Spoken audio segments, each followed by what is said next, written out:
Put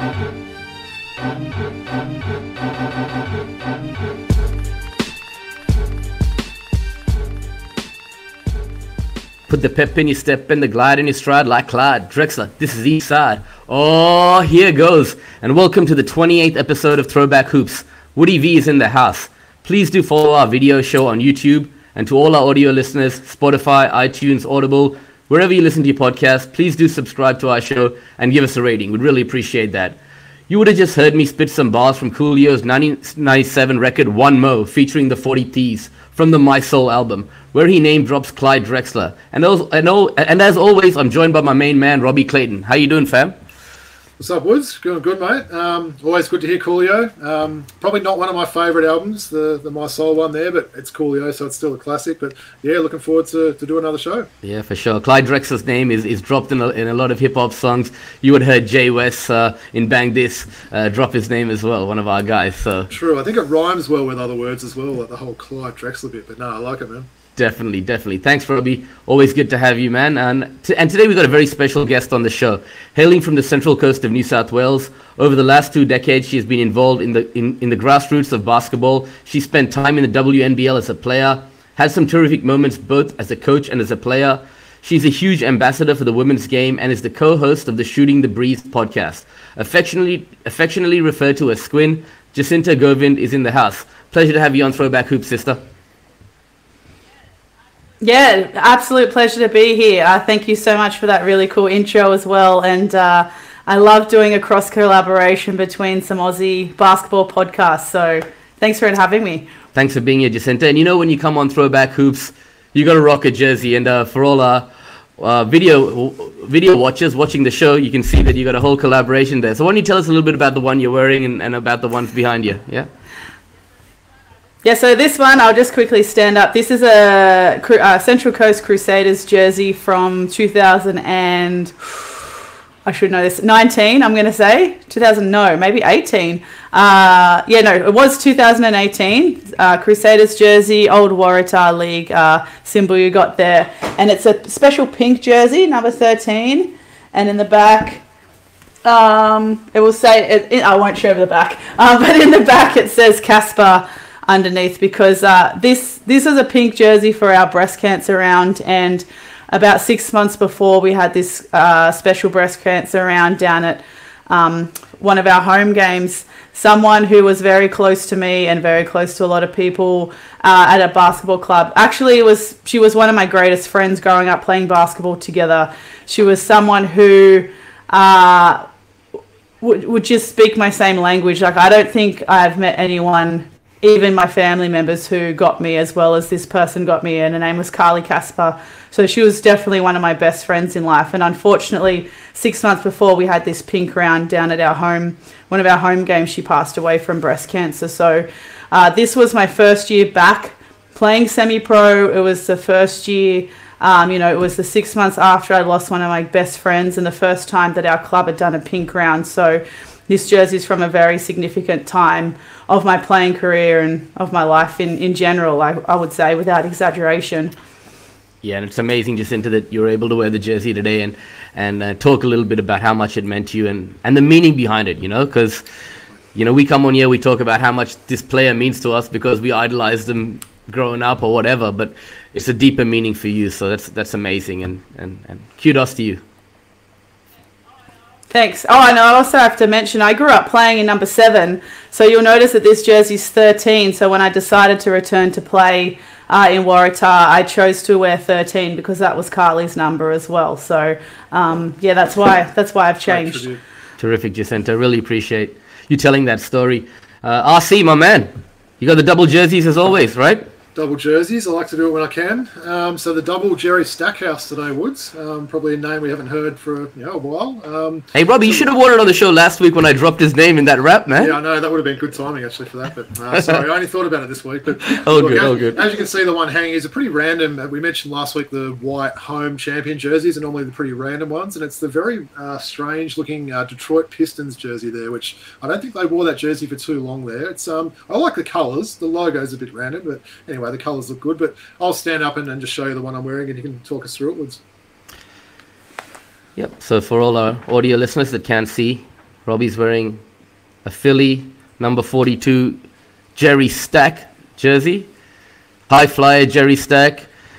Touted as the next Michael Jordan in some areas. It's him.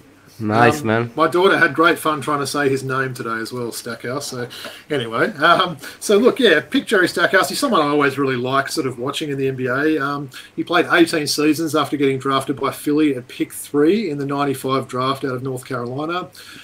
Stack played with 8 different teams. Accolades are he made the All-NBA rookie team, was also a 2-time NBA All-Star. He also played for our Hawks as well, Woods, I should add. Stackhouse was known for his toughness on the court. He's also currently the head coach at Vanderbilt after several NBA assistant coaching roles. So anyway, hold up that little figurine before Woods. You know I always like to show a bobblehead if I can. So I've got one here. It actually broke, I'll be honest, when I pick it up today. So his head was kind of rolling around the room. But we've got a Washington Wizards Jerry Stackhouse bobblehead. Another one of those stadium sort of giveaway ones. So you weren't buying that one in a shop anywhere. You can only sort of get that if you attended a game in Washington. So thanks to eBay for helping me out on that one many years ago. So that's my double jerseys for the week, Woods, with a double stack. And Robbie, look, I told you before the show, man, I have a Jerry Stackhouse bobblehead on my desk at work, man. You know, if I didn't work from home all the time, I might have had a chance to bring it back here. But guess what, man? You ain't the only one on the show with a bobblehead today. You know what? Squin's got one, right? I like that. So why don't you show us your bobblehead there, Squin? Yeah, so I noticed that you guys had some bobbleheads and figurines in the background. I've noticed that a couple of other of our peers in the podcasting world probably have a couple of bobbleheads. So the one bobblehead that I have is a Rajon Rondo bobblehead from the Celtics. And my brother very kindly brought this back from America for me one year. And I go for the Celtics now. I've only gone for the Celtics probably since 2010.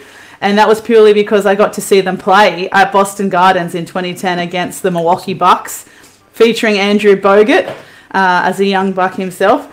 So very significant. My single bobblehead being Rajon Rondo. It was so good getting to see him and Paul Pierce and Kevin Garnett play on their home ground. So there you go. That's my bobblehead. About that game later, Rondo. So, sure. No, awesome. Well, why don't you take us home with your jersey? I can see it's a pretty random one today.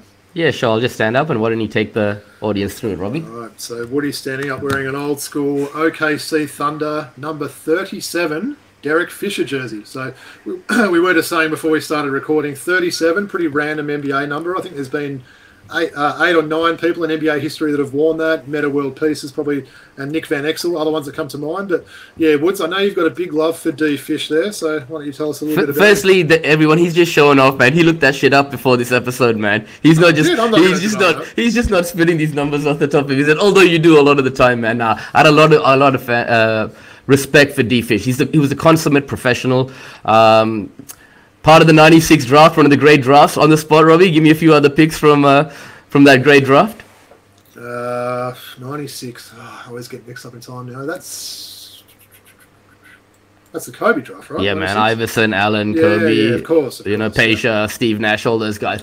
That's the one that had a heap of All-Stars and Hall of Fame, isn't it? Definitely. Yeah, definitely. And you know, from Little Rock, Arkansas, he was the 24th pick in that 96 draft. His playing career spanned from 1996 to 2014. Most known for his time with the Lakers. Little Rock, Arkansas, right? Arkansas, sorry, my bad. Sorry, I'm just my bad. Check all right, man. All right, my bad. Okay, Little Rock. I didn't look that up. Yeah, so yeah, it's a pretty long career, 1996 to 2014. As I said, most well known with the Lakers. He did have two separate runs with OKC. You know how we like to get those random jerseys, Robbie, man. I had to get an OKC Fisher jersey. I've got a Jazz one as well, actually. But five-time NBA champion. And, you know, he's done a lot of work with the Players Association, moved into coaching. You know, he was Kobe's boy, you know, obviously. And just quietly, Matt Barnes isn't going to be sending him a postcard anytime soon, is he? Right? No, I don't think he will. No. Terrific, yeah. So thanks guys for showcasing your jerseys today and bobbleheads, right? So let's move on. So Jacinta, thought we would get into some Q&A with you to start off the show. You ready to chop it up or what? Yeah, let's do it. Right, awesome. All right. So let me start off with, look, you've had a terrific playing and coaching career that spanned over 20 years, as I mentioned at the start. I wanted to ask you, when did you first fall in love with the game of basketball? Good question. So I feel like me discovering basketball or coming to basketball was kind of a perfect storm of circumstances. So I reckon I think I started playing with it when I was 8. So that would have been like 93, 94. But basically what was happening at that time was that I have an older brother, and he was in high school at the time already, and he was really into sport and especially NBA, and that was the height of the 90s NBA, right? So he was definitely a strong influence on me getting involved in basketball from the start, because he used to have posters of Penny Hardaway, followed the Magic. I'm pretty sure he used to have posters of Charles Barkley as well, and he taught me about the Chicago Bulls three-peat as well, so I kind of knew a lot of that stuff from him. It rubbed off on me pretty easy. And also at that time, my mum was taking us to Sydney Kings games. So this is also the height of the 90s. I remember you guys talking to Brad Rosen recently and how he was describing how packed those games in the 90s used to be in the entertainment centre. So me and my mum and my brother used to go to those games, and this was before I even started playing basketball. So I was a Kings fan first and a player second. And then the other component to that was that across the road from my house, a brand new basketball stadium was being built, and I'm pretty confident to say it was the first stadium in this area of the Central Coast to be built. And how that came about was a couple of really pinnacle guys in our community. They used to play basketball out at the youth club in Gosford. That actually used to be that's the home court of the Central Coast Waves, which is a different club to the club that I grew up playing. But that used to actually run out of like a really old court that was kind of looked like a garage, but it was a court in Gosford. And then they started to form their own club, and they used to use Terrigal High School's court as the home court. So when they started their own club, they were rebelling against the Waves, hence the name Gosford City Rebels, when they broke away. And then that group that formed the club did a lot of hard work and wheeling and dealing to get a stadium open in Terrigal. So it was the perfect storm of big brother's influence, mum's influence taking me to games, and a stadium across the road. So it was kind of like my path was meant for me to get into basketball. Yeah, that's unbelievable to hear, Jacinta. And like those memories that take you back when you first fell in love with the game, the influences in your life that got you to where you are today. They're fond memories, right? So it's great to hear that, All right, so speaking on that, you climbed through the junior ranks in the early 2000s at state level before finally getting noticed and earning the opportunity to play in the WNBL for Canberra in that 2007 and 8 season. Am I right in saying that?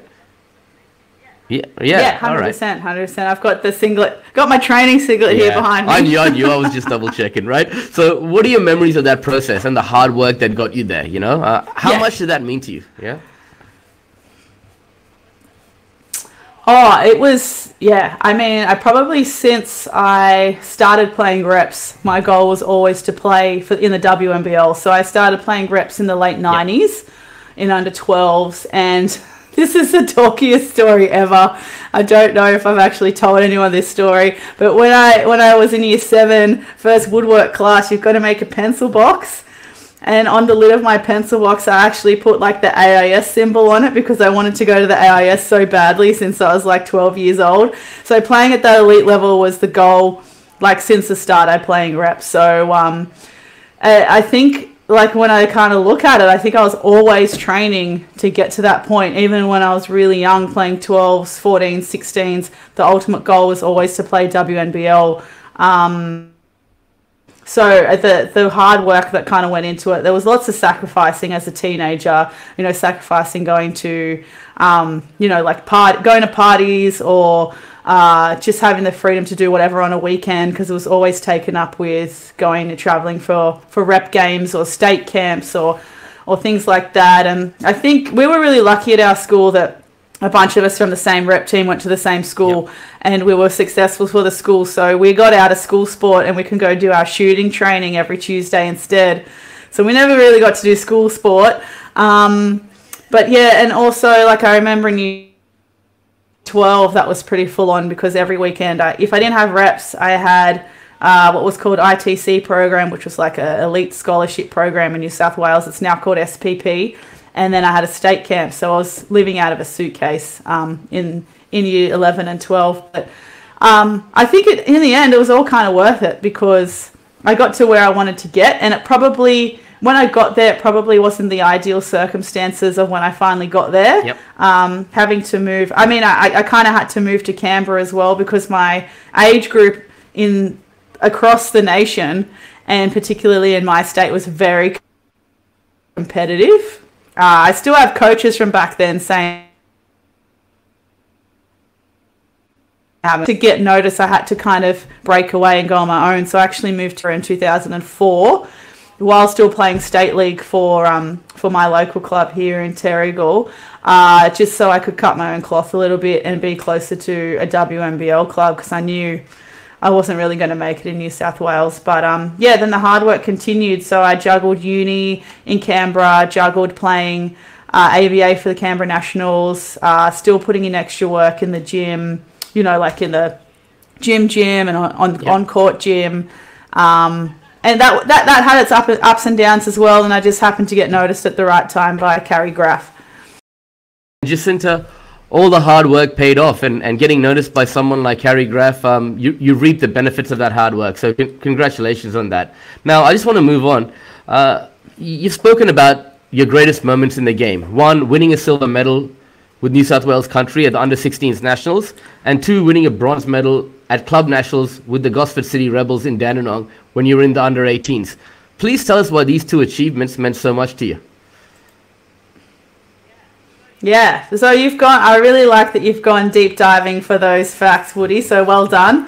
So basically, under-16s silver medal was first time representing New South Wales country, and making that state team was something that was really important to me as a junior as well, because I felt like that was the stepping stone to getting to the WNBL, or I should say getting to the AIS, because getting to the AIS was my first goal. That was kind of the benchmark for me of seeing me as made it in basketball, was getting to the AIS.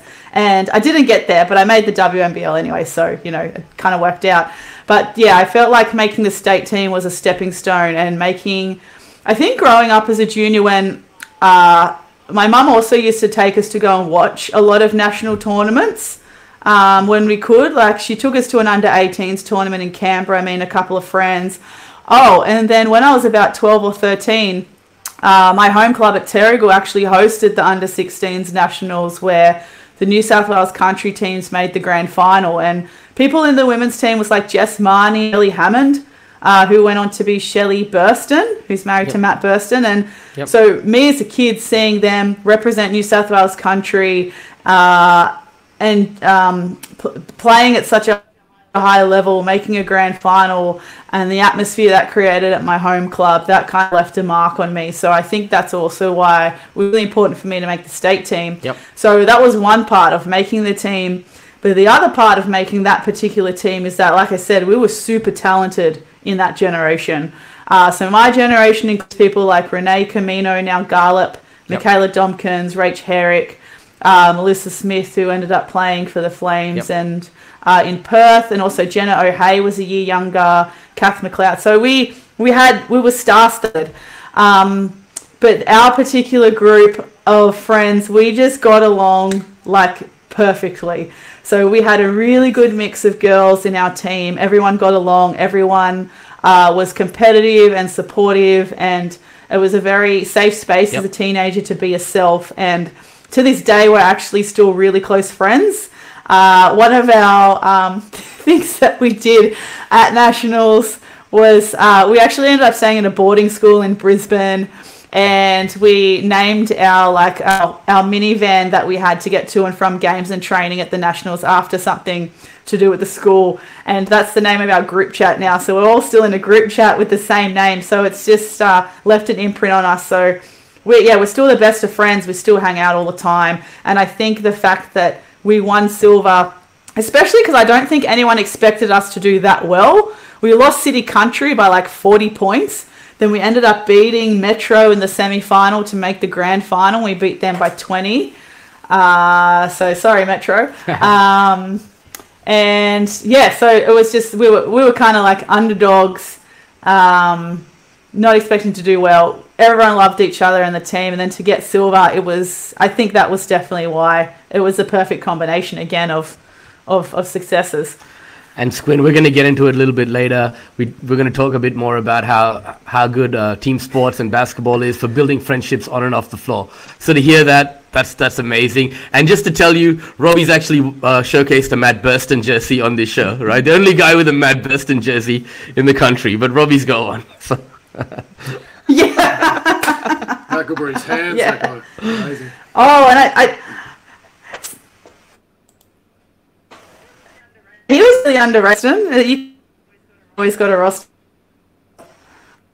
Yep. Thanks, Jacinta. Yeah, you were saying that he always got a roster spot, Matt Burston, right? Yeah? Oh, I did. And yeah. And I didn't talk about the bronze medal that we got at the club nationals is a bit different. So in New South Wales, especially if you're a country team like we were, you go to the country championships on the June long weekend. But we had a coach in under 18s named Russell Codling, and he used to be a Sydney Flames assistant coach, and he just completely changed our way of thinking about basketball. We had a completely different way of playing defense, had a completely different way of playing offense. Like with our talented team, he just took us to a whole nother level. So he didn't want us to go to country championships. He took us to the club nationals, held on the same weekend in Dandenong, and typically they didn't really accept clubs from outside of Victoria. So that year we went both times in 18. So the first time we went when I was bottom age 18s, I think it was us and Sutherland and one other team that got to go, and we came 8th. But turn around, we went a year later, we ended up coming 3rd. So we ended up playing Nunawading in the semi-final and lost by about 15, and Nunawading had Jenna O'Hay in that team. Yep. We just couldn't get it together that game. But yeah, to turn around and beat the Melbourne Tigers in the final, that was amazing. I think we really peaked, and we again doing something that I don't think a lot of people thought that we could do. Yeah, you should be really proud of those achievements, Jacinta. So I just want to also talk to you about the fact that you've been such a big ambassador for women's basketball and women's sport in general. And this is fantastic, by the way. I love it, right? Nothing epitomizes more than your work on the Shooting the Breeze podcast, along with your co-host, Paul Camillos.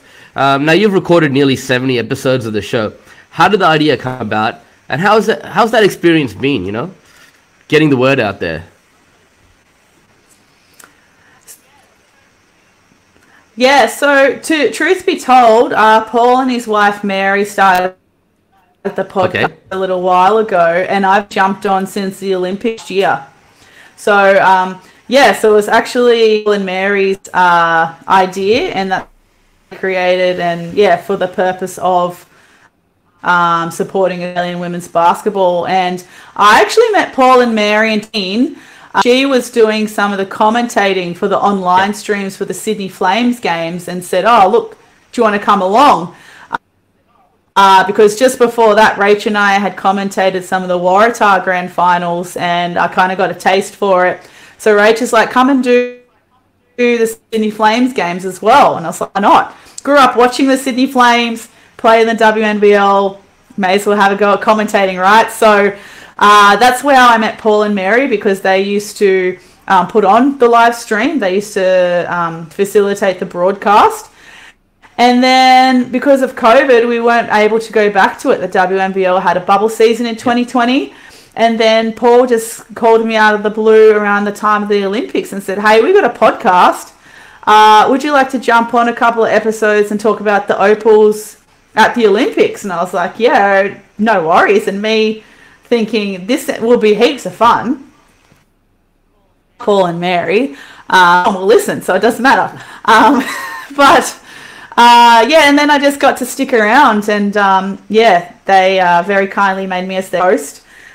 So it's been really, really fun just talking about basketball, especially women's basketball. And I think what I really like about it is that I still have some kind of hand or contribution to basketball now that I have no interest in returning to play. But I still feel like I'm involved in the community, and I can be involved in the community in a different way. So that's why I started a Twitter account, and that's why I've started a separate basketball Instagram page to help promote the podcast primarily. But then it's just kind of turned into just a page or a couple of pages where I can help keep promoting our sport, because I mean, if you think of it as a product, it's a product that I believe in and that I really think is worthwhile getting some more appreciation and attention. So for me, kind of promoting it or like supporting it is kind of a no-brainer to me. It's just something that comes natural, I guess. And Squin, Robbie and I are the same. You know, it's just like we want to get the word out there and promote the game that we love so much. And you're doing a fantastic job. I encourage anyone to listen to Shooting the Breeze. I listen every week, and my appreciation for the women's game has really grown because of your podcast and being able to listen to every week and all the great interviews that you have. And you do a terrific job. So keep doing your thing, Squin. No, definitely agree. Look, Jacinta, that's amazing feedback. Thank you. Really, really appreciate it. Hey, we were saying as well before we started recording, probably for Woody and I, we haven't probably watched as much women's basketball any time ever as we have this year, and we're sort of continuing to enjoy it more. And as Woody said, we'll continue to sort of spread that word as well. So it's great that, you know, there's people like yourself, you know, doing these things and giving us that content. So, you know, we appreciate it. And look, Jacinta, I wanted to ask you as well, just, you know, obviously team sports can teach great values on and off the court, especially for females. How important is it to get girls involved at a young age and keep them playing?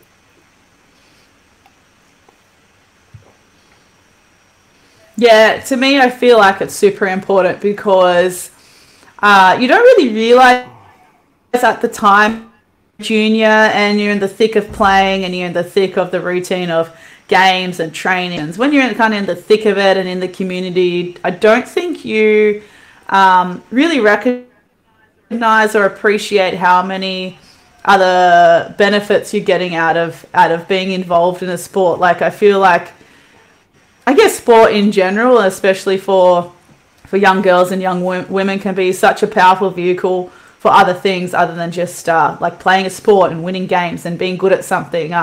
For me, it's definitely brought a lot of significant relationships in my life and friendships in my life that I know I wouldn't have without basketball. And even though like my friends and I are still so tight, we are still completely different people. But because we've had the experience of playing together, sleeping on stadium floors together, writing stupid stuff on buses together, going to country tour discos together, like those are the kinds of things off court that really kind of formed our friendships. But there's so many other things, like there's so many other transfer skills from basketball that you can transfer into life. So a lot of like time management skills, communication skills, especially assertiveness skills, social skills, 100%. I mean, you know, like us being grown-ups now, working in different settings and different social settings, I guess you can tell the people who haven't really played sport, right, who haven't been in a team, for sure, when it comes to like collaborating in a work environment. So yeah, I just feel like a lot of those life skills you really develop, and I think you also develop a greater appreciation for things, for like your parents, and greater appreciation as well when you're involved in a sport. And I feel like sometimes you know, women and young girls have kind of put upon them that when you grow up you've got to compete against each other, and I'm hoping through sport that it's not a sense of competing against each other, it's kind of competing with each other to help build each other up to be better.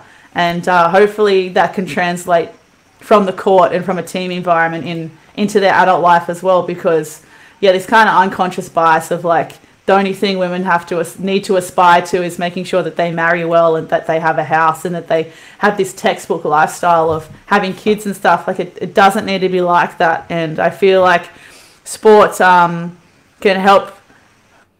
hopefully help try and challenge those biases, and having a lot more representation in women's basketball, especially with female coaches and statisticians and referees and choosing that as the pathway of your life and not necessarily having that so-called traditional female life. I feel like young generations can learn a lot from that. That's a great answer, Jacinta. We really appreciate, obviously, what you sort of said there. And, I mentioned a lot. It means a lot to me having a sort of young daughter who I know you met before the show tonight, sort of thing. So yeah, no, it's great hearing that.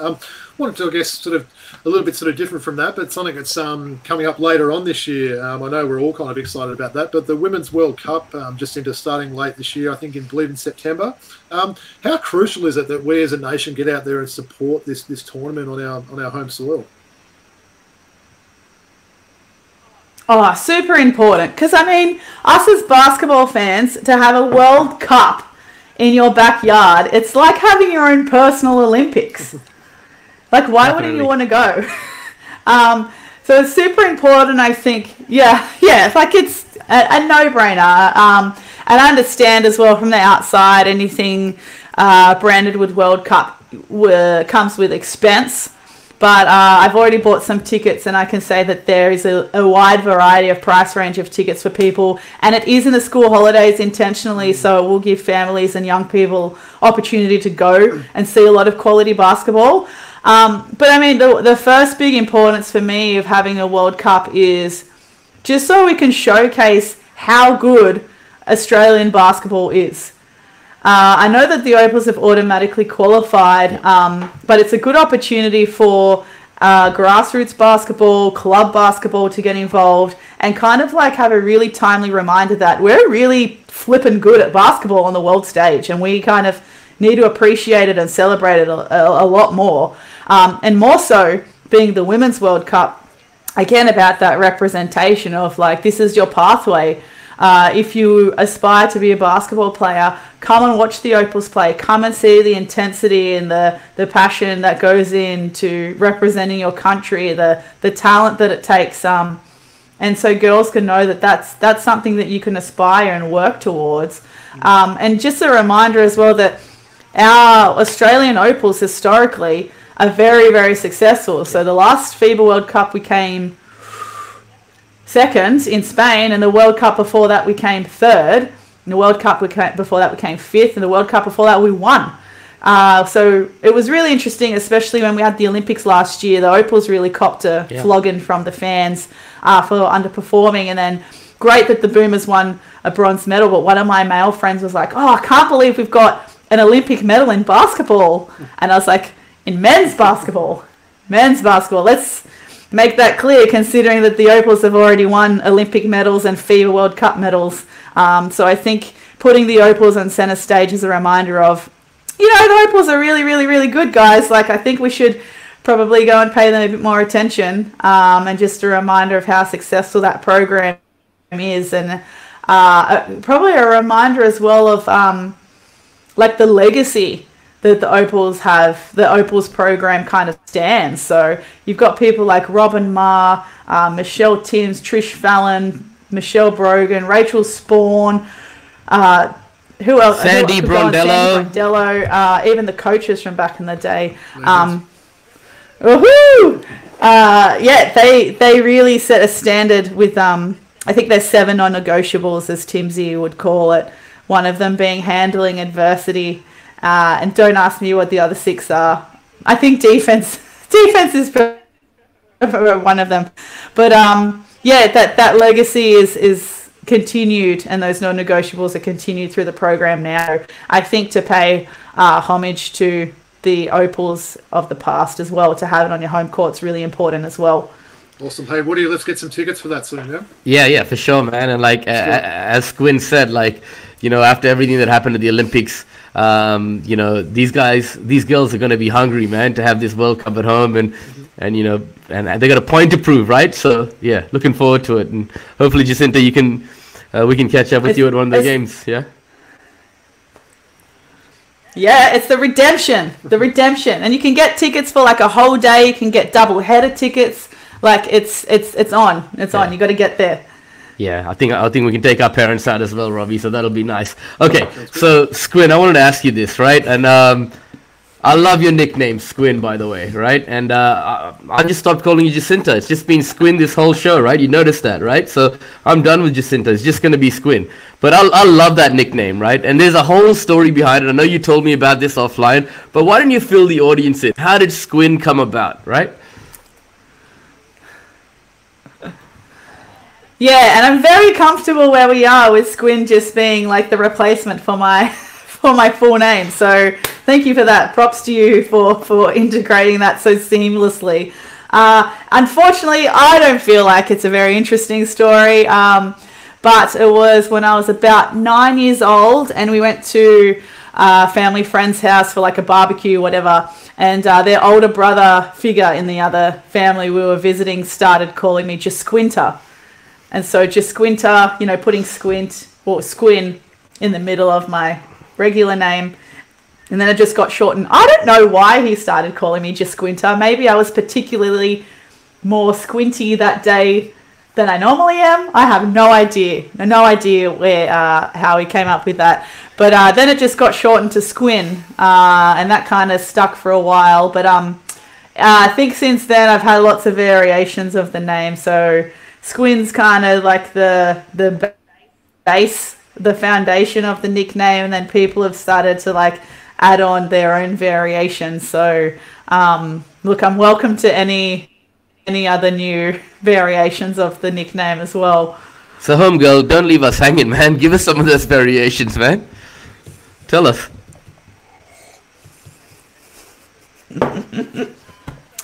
So there was so when I actually went to uni in Canberra, I was actually known as Squinner, so with an A at the end.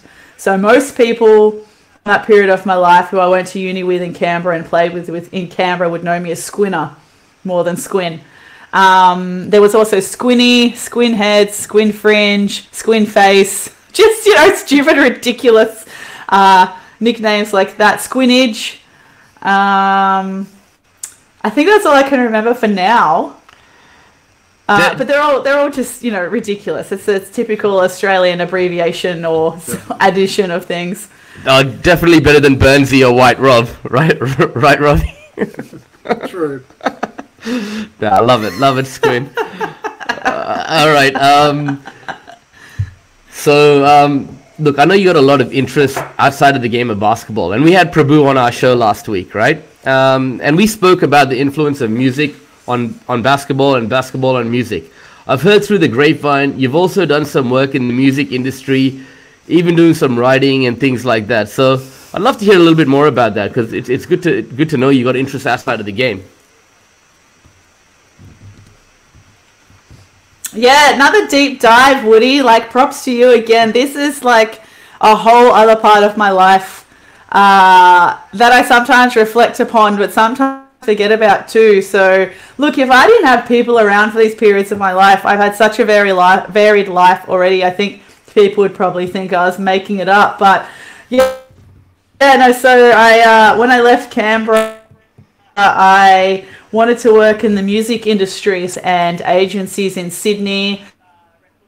I think the most notable one, I was with Modular Records for a while, so they had people like Tame Impala, The Presets, Cut Copy. It was like that height of the indie dance kind of scene back then of the 2000s.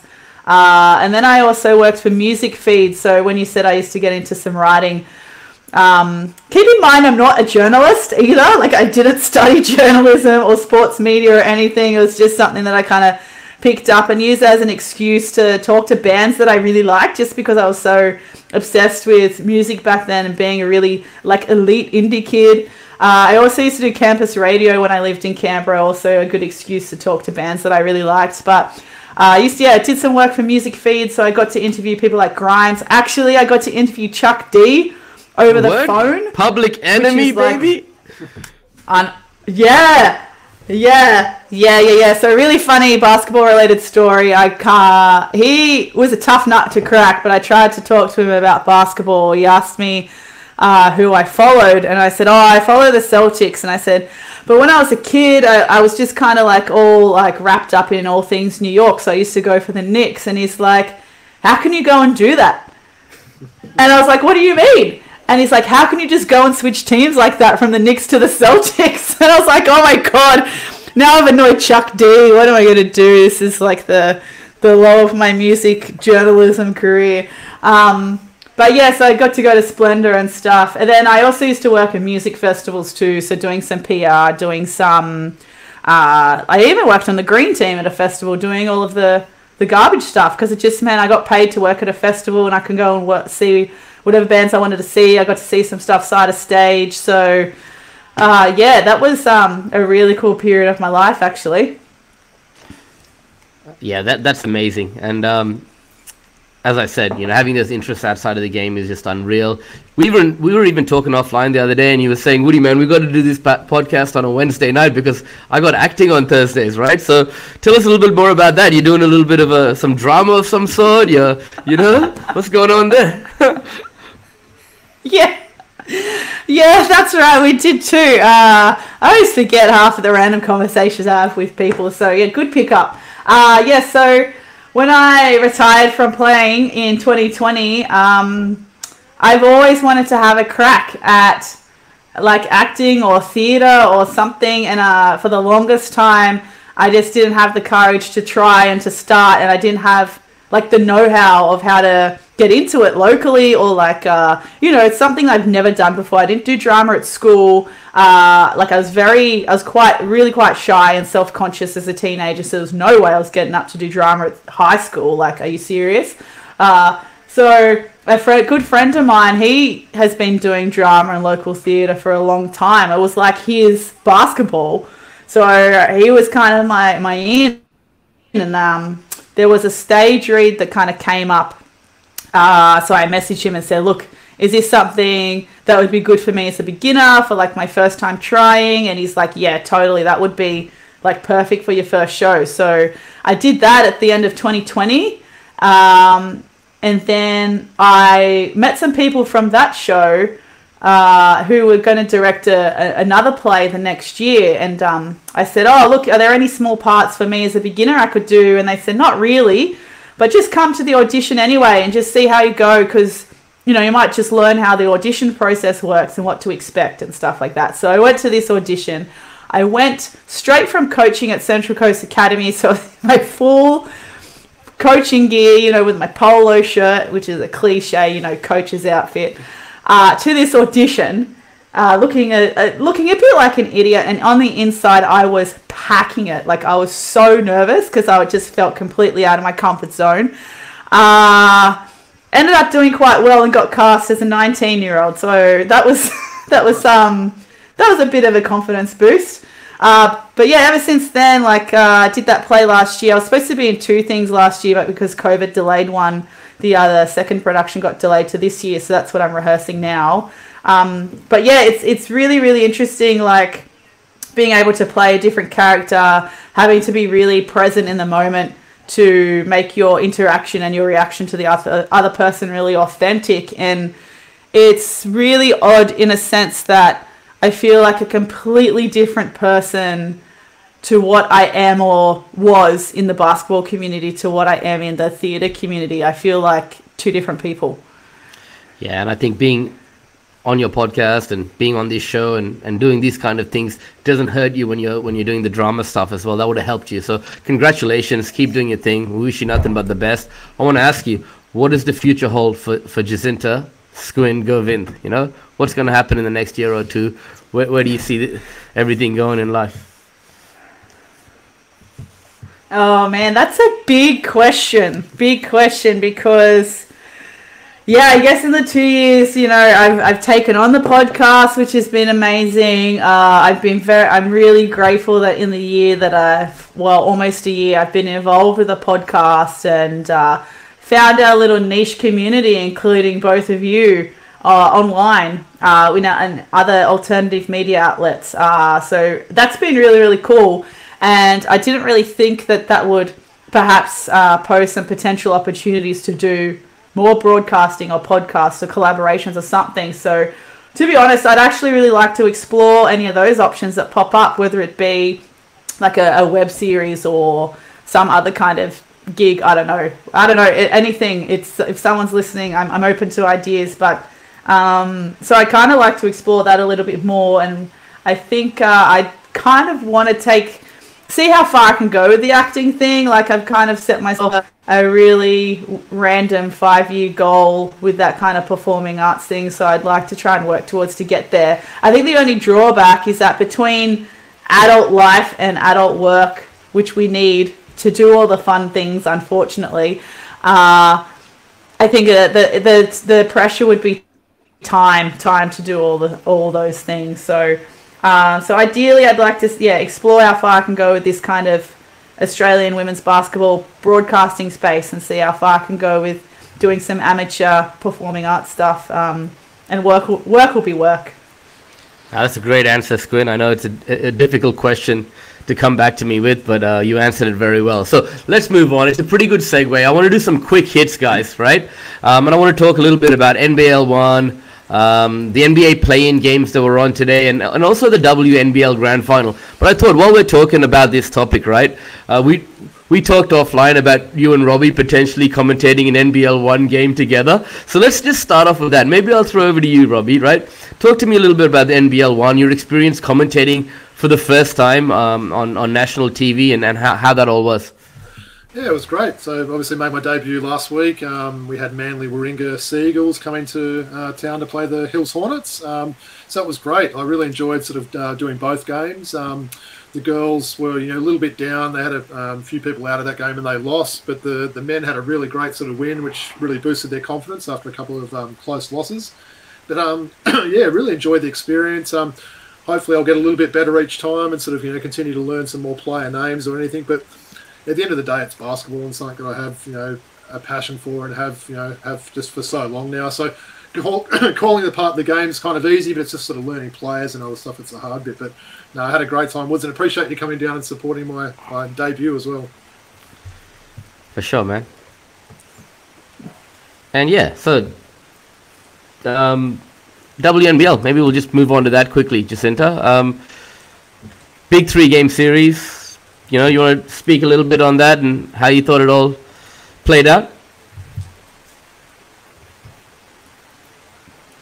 Oh, wow. It was like, the first game, Perth winning by such a margin. I think for the opening game and the anticipation of this is finally the final series of what's been a very eventful season, a very competitive, a season where the league, the players, the organisation had to handle so many adversities, and here we are finally in the grand final series. And the first game to be a blowout was, I shouldn't say a blowout, but for Perth to comfortably win was probably a little bit disappointing, just, with the anticipation of finals time. That second game, though, oh my God, like, that had to be one of the best games in WNBL in its 41-year history, or at least in the last decade. Like, I would be really interested to go back through kind of the archives or the moments in time in WNBL history where there was a game like that. I'm sure there was. The one that sticks out in my mind was I'm going to say 97 or 98 grand final when the AIS won. Yep. Like, that was going back, maybe that's actually why I wanted to go to the AIS, was that final where Veerley was hitting all those free throws at the end. But the game 2 in this recent WNBL final, that was amazing. And for it to come down to free throws, the uncontested shot, having the WNBA import known for her shooting ability to shoot 3 free throws to tie up the game, making 2 of the 3. Like, that was, I was sweating watching that game. I was sweating. I think I did like a Twitter space with someone as the game preview, and then it was a late game. I think it was a 9 p.m. game because the game was held in Perth, and I was like, oh, look, it's only game 2. I'm only going to watch a little bit because I have to go to bed, and work getting in the way of fun again. And then I was hooked. I couldn't look away. And I try and tweet sometimes during the game to get some engagement with other fans, but I just couldn't even do that. Like, I couldn't look away. I was sweating, and I was like, do I need to eat something? Do I need to drink something? Like, I was so, dysregulated. It was just so exciting. But then, I don't know, I guess the mental game for Melbourne to win game 2, they had that mental edge going into game 3. But then Perth had the edge by playing game 3 on the home court, so you'd think it'd kind of go Perth's way. But like, props to the Boomers for coming out, sticking to their game plan and being completely focused and relentless for that whole game, and just not letting Perth get a sniff of a win in game 3. So it was like a complete 180 from game 1. And super happy for the Boomers, because that was Guy Malloy's last year in the WNBL, and I know that Guy has a really strong and positive relationship with a lot of the players in the team, like Kayla George. So it was. I was really, really happy with the result. Yeah, and as you said, Squin, I mean, what a great game it was, and a great advertisement for the WNBL, right? I mean, if you watch that game, you'd be like, this is fun. And probably you were texting me about how good is this? And I was texting with Squin during the game as well about Lindsay Allen's play. She was like the female Bryce Cotton. Like, I mean, let's get into it, man. And all our listeners and viewers, we encourage everyone. All the games are on KO, right, Squin? All of them? Yeah, all of the games are on KO, 100%. Like, every week there is a free game that you can watch on the ABC. Like, there's a featured game of the week that's on ABC. The WNBL and the ABC had a long history that they would always play. They would always play the game on a Saturday afternoon, so that's back. But all the other games are on KO. All the grand final series and stuff is there. I'm pretty sure you can even go back and watch some of the Opals games from the World Cup qualifiers that were on earlier this year as well. But yeah, you're so right. Highly recommend watching it. Really, really high standard. Just get into it. Yeah, for sure, Squin. And Robbie, man, 2 big games today. I'm wearing my Atlanta Hawks hat, you know, because we've got a big game tomorrow, brother, right? I'm so pumped for this. 9 o'clock tomorrow morning, mate. We should say we're recording this a bit earlier this week, so Wednesday the 13th of April. So yeah, as Woody said, we had the first 2 playing games today. I got to watch them both, Woods. I mean, take it away then, man. Health and safety protocols at the moment. So yeah, really enjoyed it. Look, obviously, I guess we'll start with the first game there. I mean, Brooklyn sort of got away a little bit early there. Cleveland really sort of came back. Garland had a great game there. And the guy we mentioned at the start when with Jacinta held up the bobblehead there, Rondo was huge. Yeah. He came on and had a big cameo, didn't he? You know, played just 9 dimes today, bro. 9 dimes today, right? 100%, and not a lot of minutes there. So look, they really missed Allen. I think, you know, his defense down low there. But I guess the story for Brooklyn, you know, Kyrie was just unconscious. I think he didn't miss his first shot until the 4th quarter. I think was it his first 10 that he hit, Woods, or around that sort of something like I think 9 or 10. Yeah, you're right. Yeah. KD was kind of good, but he wasn't amazing. But, you know, guys like Drummond sort of stepped up. You know, Brown played well. So, decent game. Obviously, yeah, Brooklyn's now through.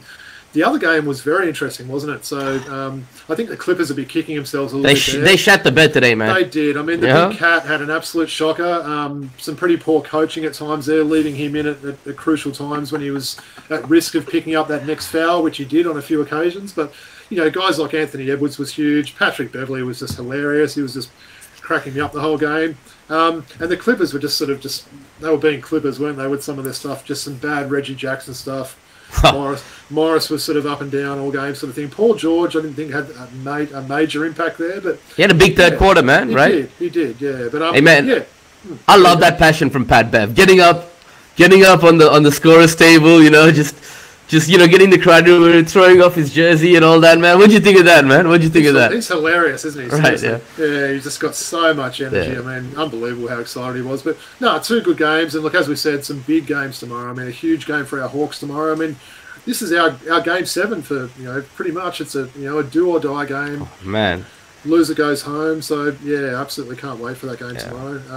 And then looking at the other game, I could see that going either way. The Spurs and the Pelicans there. I do think a team like the Pelicans that have got guys like CJ and Brandon Ingram there, they could really sort of fire on that game. But obviously we've got a very experienced coach against a first-year coach in that game too, so that'll be interesting to see how that goes. But no, all good so far. And then I think the actual main playoff games all start Sunday our time, I believe. So yeah, bring it on. Yep, just before the Kings game, right? So, all right. On that note, let's just get into some quick NBL talk, right? Now, guys, I just want to throw over to you guys. Round 19's in the books. What are your thoughts on the round? What stood out to you both?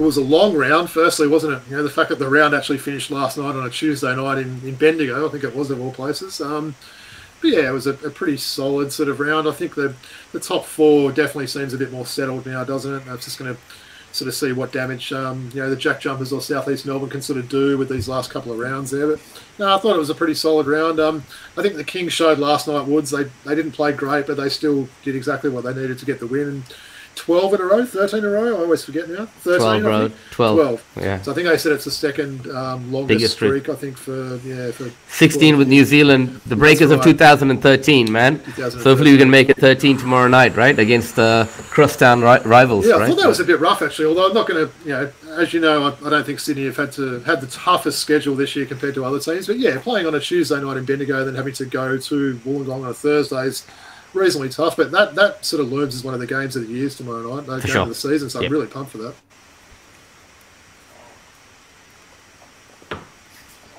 Jacinta?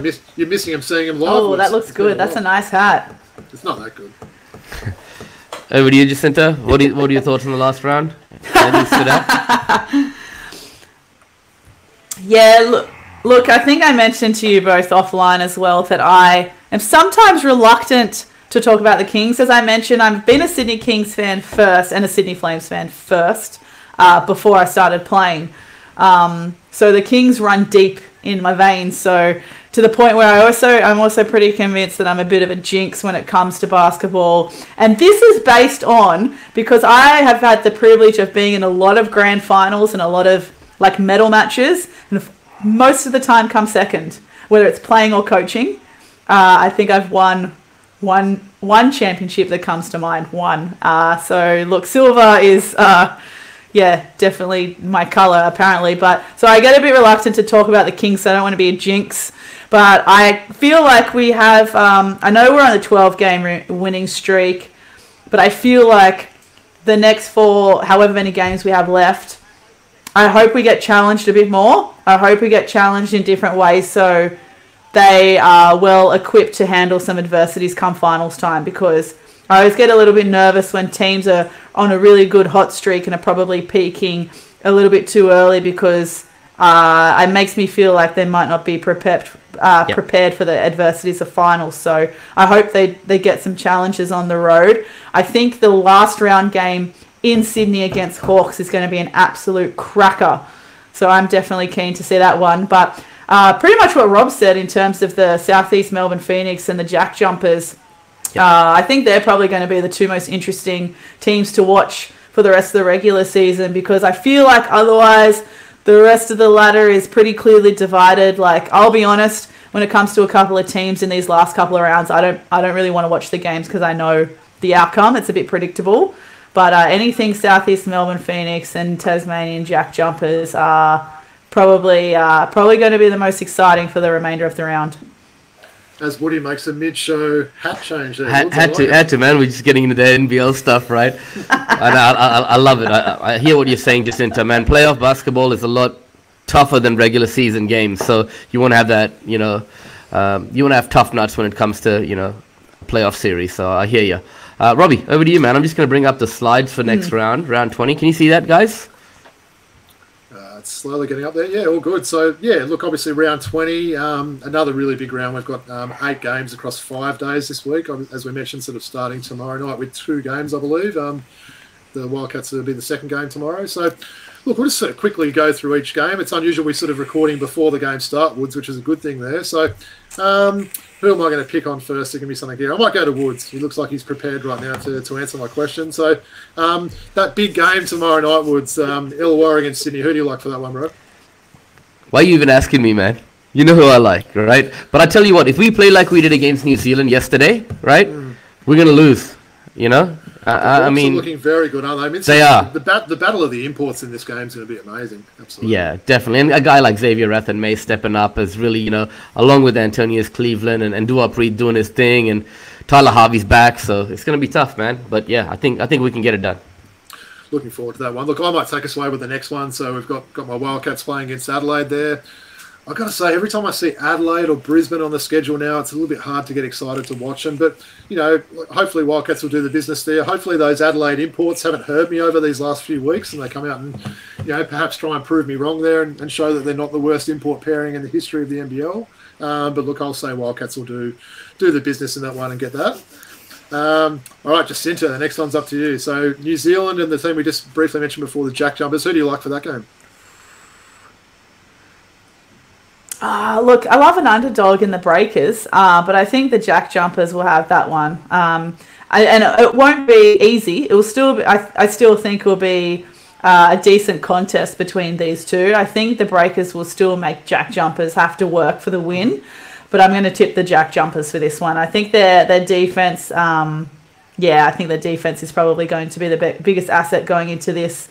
I think, you know, when you're talking about the Illawarra imports, and I don't like how I'm not comfortable with the rotation of the imports and the Hawks, and I feel the same with the Jack Jumpers, whether it's that I don't know if I feel like the imports are the best fit for the team, or I don't know if I like how they're being utilised, but that always makes me feel uneasy about the Jack Jumpers, but I'm still tipping them to win this game. Good call. Right, Woods, I'm going to go to you for a double now. So okay, just a quick one on Melbourne-Brisbane. Can Brisbane get within 10 points of Melbourne on that game? No, but a guy like Lamar Patterson, he's playing for his future in the NBL, so I'm interested to see this last few games what a guy like that can do, you know, so yeah. All right, and we'll stay with you, mate. So we've got my team against your beloved second team there. Obviously the Wildcats against Cairns there. What are your thoughts on that game? Look, we're not going to do much, but like, you know, hope my guy Keanu keeps doing his thing. You know, that's 3 double-doubles in a row. Just wanting to keep doing. Out for that, I'm assuming, Woods, I think you wouldn't risk him right now, right? And they're letting some of these young guys play. And McCall's injury status is in the air as well. So if I was Cairns, just let these young development players play and younger guys have an opportunity, right? So, yeah. Good call. All right, well, back to Jacinta for the next one. So this should be a pretty good game, actually. This might be maybe the second best game of the round, potentially on paper. But, yeah, who do you like for South East Melbourne and the Jack Jumpers there? Oh, this is tough. So when we were talking about their tussle for the final spot or their position on the ladder, I didn't realise they actually had to still play each other in the next round. So this one's really tough. I think the Jack Jumpers have got the momentum going into this game. Southeast Melbourne Phoenix are kind of on a downward trajectory, but there's still plenty of time in the season for them to recuperate. So, or if it's at home, I think I'm going Phoenix. I tend to agree. I think that should be a good game. Looking forward to check that one out. Look, I'll maybe take the next one away because you guys are just obviously going to say Sydney if I ask you. So Sydney and Adelaide, again, I'll go back to what I said at the start. I just can't get that excited when I see the 36ers there. Sydney obviously haven't been, you know, at home for a few weeks now. They'll be sort of pleased to get back there. So I'm going to say this could be quite a big Sydney win. I think they need Ian Clark back. They need to get him a couple of runs in before the final start. But for sure. I'm going to say I wouldn't be surprised if Sydney won this between 15 and 20 points. And I don't normally pick sort of big margins like that. So, all right, Woods, take it away for the last game of the round, mate. We've got Melbourne against Cairns. Once again, Melbourne's going to win and Cairns is just building for next year. Just for that Sydney-Adelaide game, I'm going out to the game. I got a good friend of mine who's just moved back from Singapore after 4 or 5 years, and he texted me. He's like, "Yo, Woods, we should get out to this game on Sunday. I haven't seen you in years, man." So me and him are going to go and watch the game. We've got some good seats, so looking forward to getting out there and having a nice steak afterwards, Robbie. I pity anyone that'll be sitting close to you if you're in that sort of mood going to the game, Woods. So just behave yourself, mate. I don't want to see you on the news that night, but enjoy. Give me a show bag or something on the way home if you go to the show. All right, so that's the big round, right? So as we mentioned, sort of one more round coming up after that. Woods, quick mention of our fantasy comp as well. You managed to leapfrog me back into third last night, which basically means you avoid Liam Santamaria in the semi-final and I have to play that bloke. As we sort of mentioned, he scores about 200 points more than every other team does every week. I don't know how he does it. You look at his bench, Woods, literally every player he's got could be one of our best players in our starting team. So he'll flog me this week, so good luck against him in the final. And yeah, we'll leave it there. 2 times in the final. 2 years in a row, man. I beat you last year, right? Yanni Wetzel triple captain you had there. I should have stepped up for that. But hey, is there any WNBL fantasy? There is, isn't there, Jacinta? Oh, I don't know if there is, to be honest. I know that they're going to start a WNBA fantasy this year. Yep. I don't know if there's a WNBL fantasy, to be honest. If there is, I don't play. I overanalyze things too much. I think I'm too much of an overthinker for a fantasy league, so that's why I haven't jumped in the NBL one either. But hey, that's a great idea to start a WNBL one. I reckon people would get around that. 100%. Yeah, if there is, we'll play, Robbie. It'll make us more committed to watching games as well and things like that, right? So, yeah. I think it's time, Woods. It is time. And we were really disappointed, Robbie, last week, a couple of weeks ago with Mr. Rosen with the Futura pack. You were particularly disappointed, I must say. Very disappointed. Yeah. But we talked to Squin, yesterday, and she's like, look, my 90s NBL player knowledge is pretty dope, right? Okay? So we're gonna do this, and we're gonna have our... I don't know if I said pretty dope. It's okay. All right. So fingers crossed we get a good pack, and I'll give some good clues. And as always, Robbie, don't be greedy. So Woods, we know if we get, I think it's Leroy Loggins in maybe the second card, that it's an identical pack that we've had. Yeah. For the first if we get Andre Lafleur and Mike Mitchell's joint card, then you're gonna walk out. Yeah. Then I'm tearing up all the cards. All right, make it good. Pull a Ricky Grace or something good. Come on. Oh, no, already know. I have no idea who this guy is, but he played for the Townsville Suns. Oh. Okay? Brendan Legasic. Wow. Oh, man. Yeah, I do remember the name, but I wouldn't have been able to tell you anything about him, what he looked like, what position he would have played with Remus Curtinius. How did he say his name? Curtinitis, yeah. Yeah. Hey, the good thing is that means this is a new pack, so we might be successful here. Okay. Canberra Cannons centre forward, right? Played, I'm pretty sure, maybe with Phil Smythe a little bit. Simon Cottrell? No. Jason Reese. Oh, yeah. Like those old Canberra jerseys there. Yeah, bring back Canberra. I was very tempted to say Derulo after you said Jason.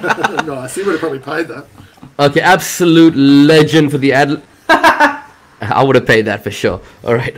Absolute legend for the Adelaide 36ers. Played for Australia. Guard forward.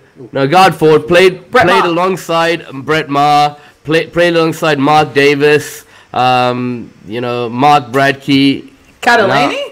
Come on, guys. I was thinking that as well. So guard forward. Are you getting your positions right this time? Mike Mackay?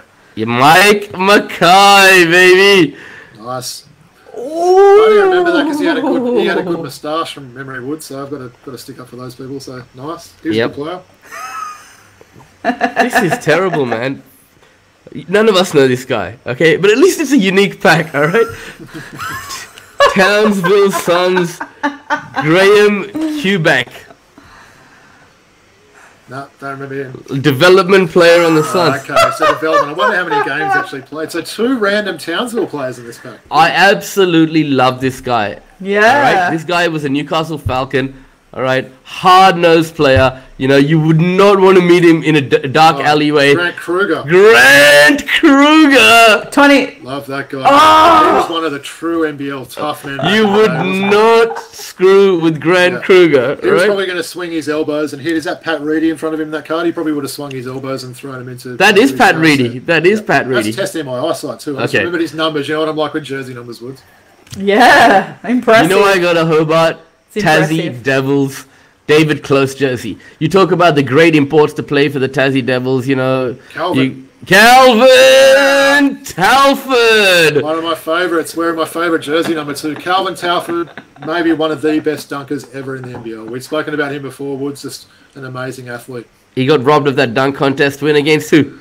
Brett Rainbow. Brett Rainbow, I yes. was at that All-Star game, maybe 94, maybe in Sydney, around that sort of time. But yeah, robbed. We spoke about that with Body Nudge, and he was agreeing with you, right? Yeah. So yeah. Okay.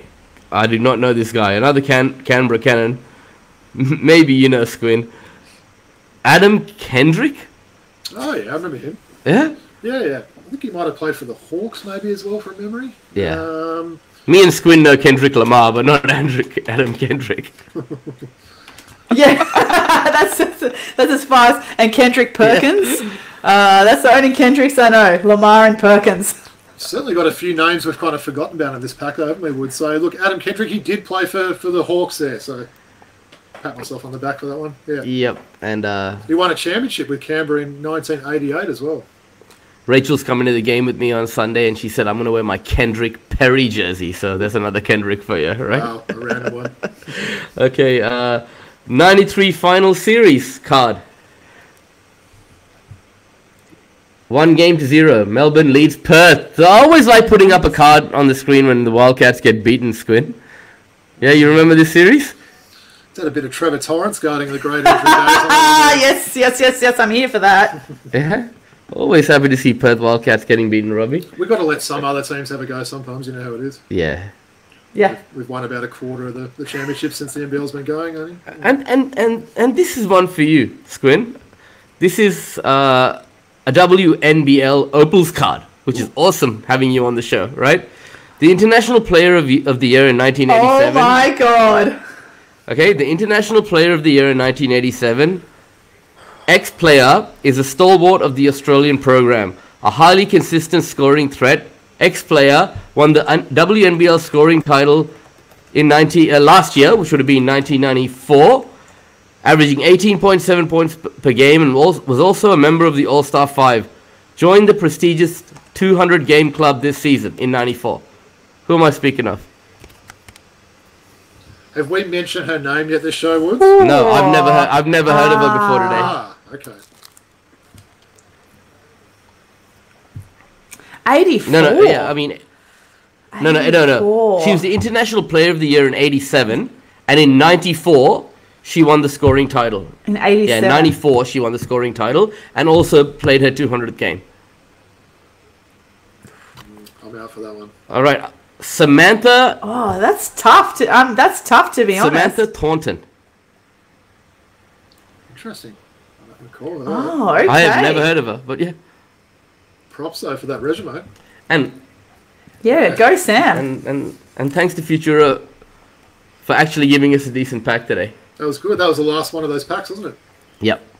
Nice.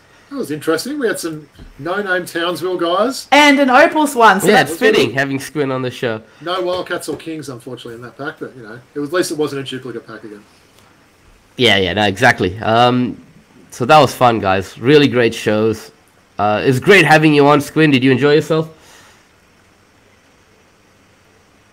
Oh, absolutely. I had a great time. Thanks again for inviting me. I'm always stoked to be considered for these kinds of things, because I still forget that people might actually be listening to our podcast and reading my tweets and stuff. So, it's really, really cool. Thank you. Robbie and I are. Definitely. All right. So, Robbie, talk to the audience. Yeah, good. Thanks. Talk to the audience, man. Tell them a little bit about where we can be found and all that jazz, like you usually do. Absolutely. So if you guys want to check us out on Twitter, we're at Throwbacks Hoops. Instagram handle is throwback.hoops. Email address, keep any questions or anything you've got coming there. The email address is throwbackhoopspodcast@gmail.com. I think you might have upset Jacinta in that last pack, which she's jumped out. So we must apologise for a little bit of internet difficulties we've got. But would you take us away with your stuff? And hopefully Jacinta's back in time to give herself a plug at the end too. Yeah, for sure. So Patreon is our thing.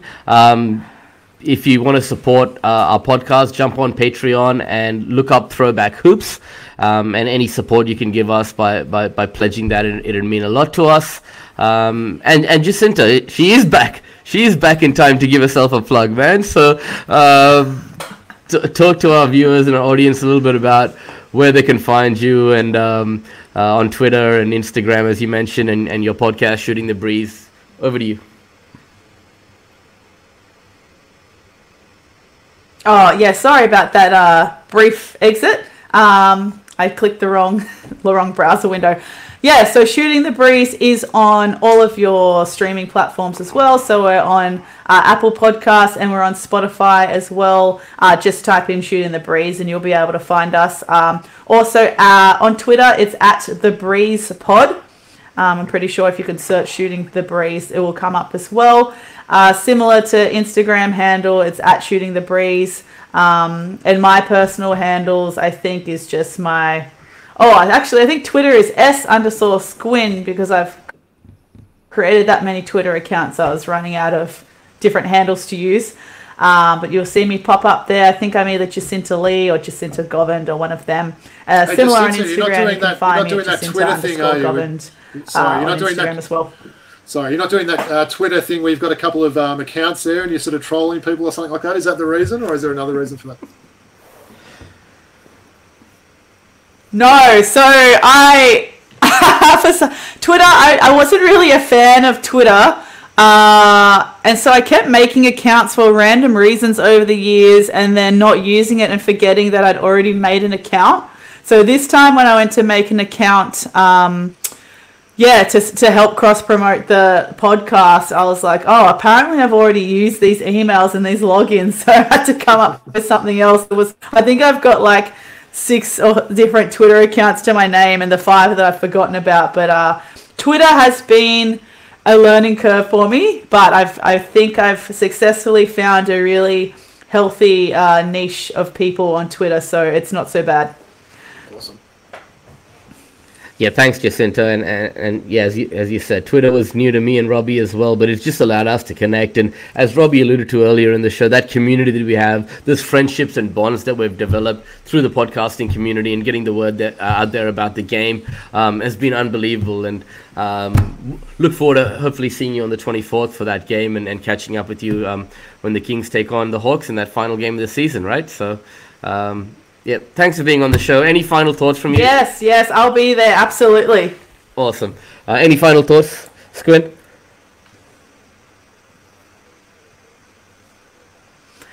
Look, I think just to wrap up, I've probably talked a lot, but just to wrap up, support Australian female women's basketball. You won't regret it. And remember that we are hosting the World Cup from the 22nd of September to the 1st of October here in Sydney.